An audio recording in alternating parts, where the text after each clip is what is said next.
he's polling at 68%. He's at 68% with Hispanics, which is amazing, and two-thirds of Kamala Harris voters. So I do think that he's doing a lot of things right that are helping with the polls.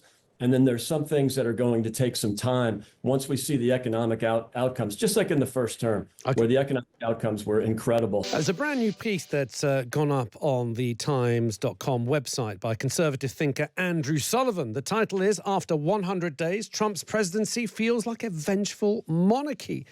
Andrew Sullivan goes on to say that he backs Trump's sentiments on immigration and diversity, but he says that his second term is already challenging the very essence of American democracy. Well, here to help us perhaps get a Trump's point of view is Greg Swenson, chair of Republicans Overseas and political commentator. Greg, welcome back to the show. Great to see you, Alexis. I know you don't have direct insight into what goes on in Donald Trump's mind, but perhaps, Greg, you can help us understand a little bit more of the direction that we've seen from the president in his first 100 days. It's fair to say that he hit the ground running, but what do you make of conservative thinkers like the author of this article, Andrew Sullivan, being slightly concerned that Donald Trump has used the system and turned it into almost like a monarchy system, or he's completely bypassed Congress and is just signing executive order after executive order. Is that worrying to any American, be they Democrat or Republican?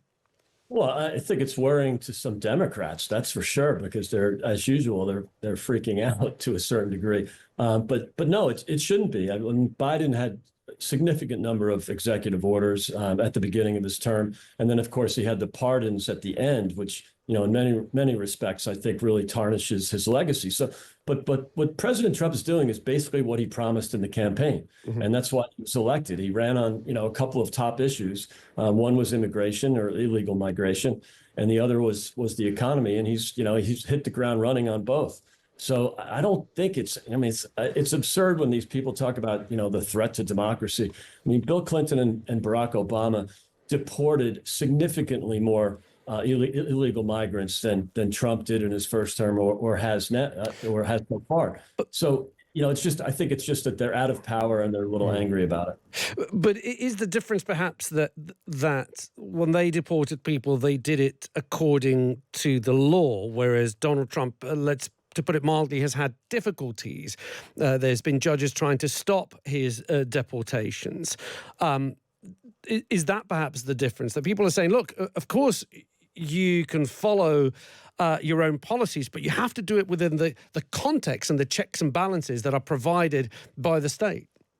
Yeah, and he's doing exactly that. I mean, everything he's doing are within Article 2 powers in the Constitution that talks about the executive branch and executive powers. And if he pushes the envelope, which we all hope he does, he'll ultimately get some pushback. But I mean, there's some important numbers to consider. I mentioned that Clinton and Obama, deported a lot more, but Bill Clinton deported 12 million illegal migrants. There were zero injunctions against him. And then, of course, when Obama did it, 5.3 million illegal migrants, zero injunctions. So this is just Trump derangement syndrome gone wild. He's just doing what he promised to do in the campaign. It's well within the executive powers of Article 2.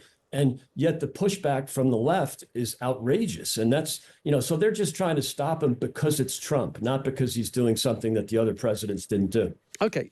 In this article, which is live on the Times today, there's a Reagan-nominated appellate judge, Harvey Wilkinson, is a conservative legend, and in a ruling begging Trump to step back from the brink, he is quoted as saying this: "The government is asserting a right to stash away residents of this country in foreign prisons without the semblance of due process that is the foundation of our constitutional order.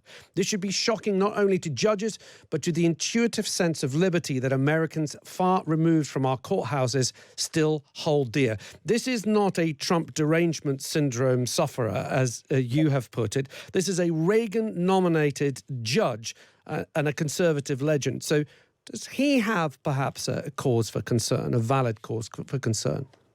Yeah, I mean, look, he makes some points, but again, the other presidents that did the same thing did it without the so-called due process. We cannot process every illegal migrant. That would take 100 years to get the 10 or 20 million illegal migrants, depending on who's counting, out of the country. So, that it's just not realistic. So, of course, the judicial branch in Article 3 are going to argue for their power under the Constitution. I get that, but I don't think it's realistic at all. And again, you've seen it in history. So, I mean, the first thing he's done is solving the problem, which is stopping the illegal migration at the border. It's amazing what he's been able to accomplish in just a few months. So, it's a 95% drop in illegal border crossings. So that's going to solve the problem long term. But I do think that it's unrealistic for these judges to say that, that he's got to go through. I mean, it's funny. These illegal migrants, they didn't want any due process when they immigrated to the country illegally, but now they want due process to be deported. It's just absurd. Okay. Just before we bring it to an end, Greg, just want to get your thoughts on this. I'm looking at Nate Silver's bulletin where he has Donald Trump's net approval rating. This takes in all the polling and puts it together and spits out a number. He's been very popular since he took office. In his first 100 days, he went into office with a plus 11, almost 12% approval rating, which, to be fair to Donald Trump, he has managed to sustain by quite some time. But since the beginning of March, that has now gone into minus figures. He currently stands at almost minus 8% of net approval. Does that worry you? No, not in the long term. Of course, in the near term it does, but that near term doesn't really matter at this stage in the presidency. You want to get these things over with at the beginning of the term, and you want to see the economic outcomes that usually take about 10 or 12 months to take effect. So he's going to take some hits in the polling on the short end.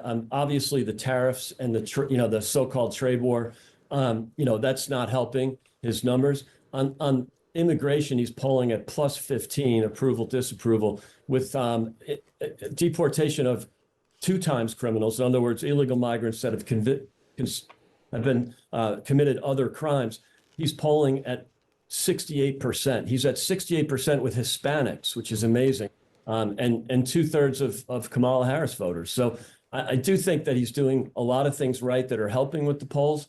And then there's some things that are going to take some time once we see the economic outcomes, just like in the first term, where the economic outcomes were incredible. It's going to take 10 or 12 months. Greg, thank you for giving us your time. Thanks a lot. Good Greg to be here. Swenson, Chair of Republicans Overseas and political commentator, giving his thoughts.